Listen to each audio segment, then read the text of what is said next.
मौलाना देवबंद गए हुए थे क्योंकि वहां पर अफगानिस्तान के विदेश मंत्री आए हुए थे, उनके स्वागत के लिए गए हुए थे। और घर पर, जो मस्जिद के ऊपर उनका घर है जहां पत्नी और 2 बेटियां रहती है, वहां उनके घर में घुसकर किसी ने हथौड़े से उनकी पत्नी का सर कुचल डाला, बेटियों के ऊपर चाकू से हमले, पूरे शरीर को चाकू से गोद डाला और हथौड़े से तीनों के सर को कुचलकर हत्या कर डाली। जैसे ही ये खबर मौलाना वापस आते हैं, उनको पता चलता है कि उनकी पत्नी और 2 बेटियों की मस्जिद में घुसकर हत्या कर दी है, तो मानो बवाल मच जाता है। पूरा मुस्लिम समाज मतलब बॉडी उठाने से मना करने लगता है, पुलिस से हाथापाई शुरू हो जाती है, बवाल मच जाता है, कोहराम मच जाता है कि एक तरफ मौलाना अफगानिस्तान के विदेश मंत्री का स्वागत करने गए थे, दूसरी तरफ उनकी पत्नी और बेटियों की मस्जिद में घुसकर हत्या कर दी गई। इस घटना के बाद कोहराम मचा हुआ था और 6 घंटे की मेहनत के बाद पुलिस ने कातिलों को पकड़ लिया है। और किस वजह से कातिलों ने मौलाना की बीबी और दोनों बेटियों की हत्या की, वो पूरी कहानी, कैसे प्लानिंग को अंजाम दिया, वो उन लोगों ने बता दी है। पूरी कहानी जब आप सुनेंगे तो आप भी हैरान हो जाएंगे। तो चलते हैं और जो मौलाना की पत्नी और बेटियों की मौत की कहानी है उसको शुरुआत से हम आपको बताते हैं आखिर तक। तो दोस्तों, मेरा नाम माज है, उम्मीद है कि आप सब अच्छे होंगे, सुरक्षित होंगे। और जो आज की घटना है वो उत्तर प्रदेश के बागपत जिले की और वहीं का एक गांगनौली गांव है। और गांगनौली गांव में एक बड़ी मस्जिद है और बड़ी मस्जिद के जो इमाम साहब हैं, जो नमाज पढ़ाते हैं, उनका नाम मौलाना इब्राहिम है और वो उसी मस्जिद में रहते हैं। ऊपर उनका एक कमरा है, उस कमरे में उनकी पत्नी रहती है, 2 बेटियां रहती हैं। पत्नी का नाम इसराना है जिनकी उम्र लगभग 32 साल थी, और बेटी का नाम सोफिया जिसकी उम्र 5 साल थी, और दूसरी बेटी का नाम सुमैया जिसकी उम्र 2 साल थी। ये तीनों हैं और मौलाना चारों ऊपर मस्जिद के ऊपर वाले कमरे में रहते हैं। बच्चे पढ़ने के लिए आते हैं, मौलाना नमाज पढ़ते हैं, बच्चों को तालीम देते हैं। यही मौलाना की ज़िंदगी है। लेकिन 11 अक्टूबर को मौलाना को बुलाया जाता है कि आपको दारुल उलूम देवबंद आना है, क्योंकि यहाँ पर अफगानिस्तान के विदेश मंत्री आ रहे हैं और वो यहाँ दौरा करने के लिए आएंगे, इसलिए आपको भी आना है। और मौलाना 11 अक्टूबर की सुबह ही बागपत से अपने घर से निकलते हैं, अपनी पत्नी से सलाम दुआ कर कर के मैं आ जाऊँगा और आज तक वापस आ जाऊँगा, जैसे ही उनका दौरा ख़त्म हो जाएगा तो मैं वापस आ जाऊँगा। और मौलाना सुबह फजर की नमाज़ पढ़कर निकल जाते हैं और दारुल उलूम देवबंद पहुंच जाते हैं। यहाँ पर मौलाना अफगानिस्तान के विदेश मंत्री के स्वागत में लगे हुए थे, सारे प्रोग्राम में लगे हुए थे। दूसरी तरफ घर पर उनकी पत्नी और 2 बेटियां थीं। अब जो पत्नी है ये इसराना, ये लड़कियों को पढ़ाती हैं कमरे में ही। वहीं दोपहर का लगभग 1 से 2 बजे का टाइम था। क्या पड़ोस की ही 6 बच्चियां मस्जिद में आती हैं पढ़ने के लिए, और जब वो ऊपर कमरे की तरफ जाती हैं तो गेट बंद था, मतलब अंदर की तरफ से। तो वो गेट को काफ़ी देर तक बजाती हैं कि मौलाना की पत्नी, मौलाना की जो वाइफ हैं वो आएंगी और गेट खोल देंगी। लेकिन काफ़ी देर तक जब वो गेट बजाती हैं तो गेट नहीं खुलता, और फिर वो लोग फैसला करती हैं कि जो मस्जिद का पीछे वाला दूसरा वाला दरवाज़ा है उससे जाएंगी, और जो मौलाना का कमरा है वहाँ पर एक दीवार है, उस दीवार को फांद कर सीधे मौलाना के कमरे में पहुँच जाएंगी। और वो 6 बच्चियाँ ऐसा ही करती हैं, वो बराबर से घूम कर जाती हैं, दीवार को फांद कर मौलाना के कमरे तक पहुँचती हैं। और जैसे ही वो गेट खोलती हैं तो मानो उन 6 बच्चियों की एक साथ इतनी तेज़ चीख निकलती है कि चीख बाहर तक जाती है, और मस्जिद से बाहर तक जितने भी लोग थे वो मस्जिद की तरफ दौड़ते हैं, क्योंकि बच्चियों की चीखें बहुत ज़्यादा तेज़ थीं। शायद आज से पहले वो ऐसे ना चीखी हों। और चीखों की आवाज़ सुनकर जब बाहर के लोग मस्जिद के अंदर पहुंचते हैं, ऊपर पहुंचते हैं, और जब कमरे की तरफ जाते हैं तो बच्चियां सहमी हुई बैठी हुई चीखें जा रही थी, रुक नहीं रही थी। फ़ौरन जो लोग थे वो कमरे की तरफ जाते हैं कि आखिर क्या हुआ है, और जब कमरे की तरफ जाते हैं तो उनकी भी चीख निकल जाती है, क्योंकि अंदर कमरे में चारपाई पर मौलाना की पत्नी पड़ी हुई थी, उनका सर पूरे तरीके से कुचल सा दिया गया था, शरीर पर घाव थे। और जो 2 बच्चियां थी, मासूम सी बच्चियां, सोफिया और सुमैया, उन दोनों का भी वही हाल था। फ़ौरन पुलिस को फ़ोन किया जाता है, पुलिस मौके पर पहुंचती है, और जैसे ही ये खबर मतलब चारों तरफ फैलती है कि मौलाना की मतलब मस्जिद के अंदर घुसकर मौलाना की पत्नी और 2 बेटियों की किसी ने हत्या कर दी है, वो भी बड़ी बेरहमी से, तो पूरा मुस्लिम समाज, औरतें, बच्चे, हर कोई मस्जिद को चारों तरफ से घेर लेता है। हज़ारों लोग वहाँ पर पहुँच जाते हैं, पुलिस पहुँचती है, पुलिस से हाथापाई शुरू हो जाती है, बॉडियों को उठाने की मना कर दिया जाता है।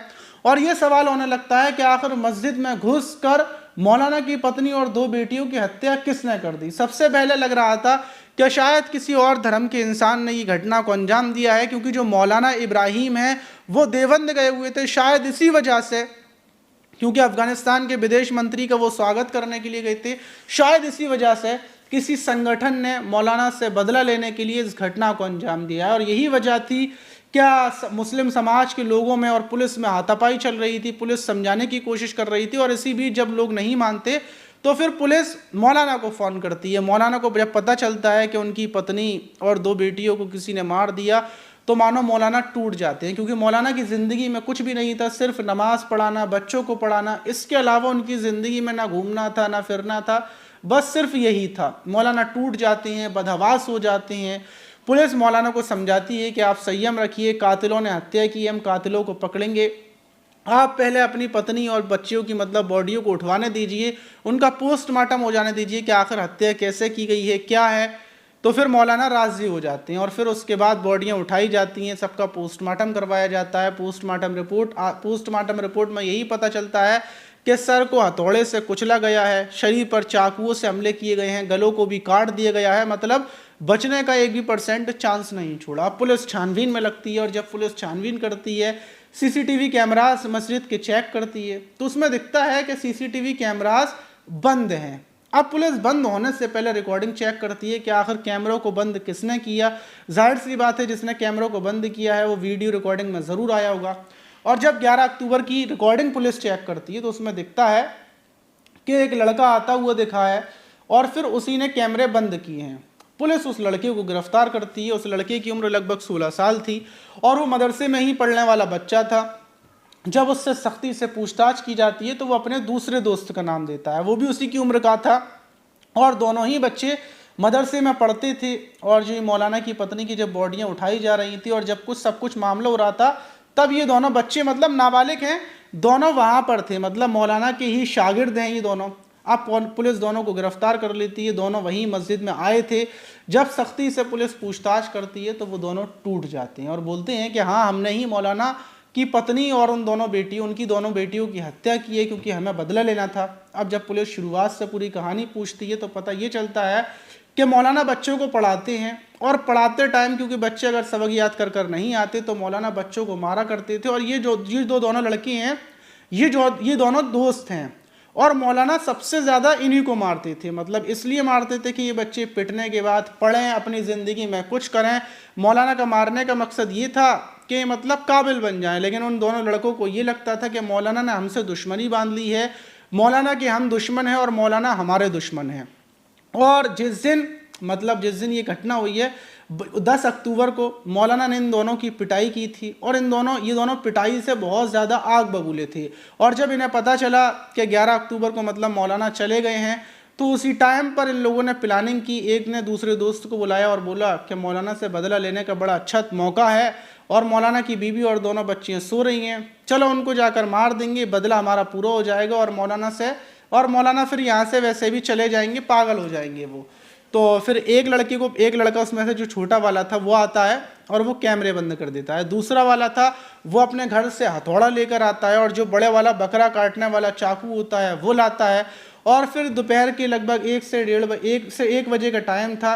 क्या मतलब ये लोग ऊपर पहुंचते हैं और देखते हैं कि मौलाना की जो बीवी थी वो सो रही थी और अंदर जाकर सबसे पहले ये इसराना के सर पर हथौड़े से वार करते हैं। जैसे ही पहला सर में हथौड़ा पड़ता है तो वो मतलब ना खुद को संभाल पाती ना अपनी बच्चियों को बचा पाती।